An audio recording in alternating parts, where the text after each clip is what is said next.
আমাকে কীরকম কী লুক দেওয়া যায়। কিন্তু এখানে গিয়ে আমার একটা খুব খারাপ লাগার জিনিস হয়েছে, যেটা আমি শুরুতেই যেখানে সাজাতে যাই সেখানে বলে দিই একটুখানি রুমটাকে খালি রাখতে হবে। আমি যেই রুমে ব্রাইডকে সাজাবো সেটা সবাই যারা যেখানে সাজাতে যাও সবাই বোধহয় এই ক্রাইটেরিয়াটা রেখে দাও।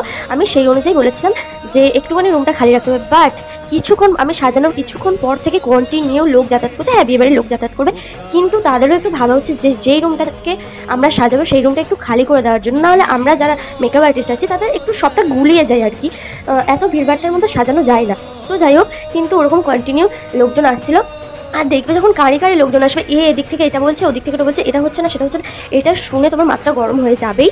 তো যাই হোক, তো আরেকজন একটা দাদা ছিল, ওই দাদাটার কে কার কাছে ভিডিও কল করছিল জানি না, তো ভিডিও কলে কন্টিনিউ বলে যাচ্ছে এই কলকাটা বেশি মোটা করো না, এই করো না, সেই করো না। বাট আমি তখন বললাম আমি নিশ্চয়ই কিছু শিখেছি, সেই জন্যই সাজাতে এসেছি। তো আমি ওটা বলার পর দাদাটা বলছে আসলে এ তো সেম প্রফেশনাল ছিল, তো ওই জন্যই বলছে।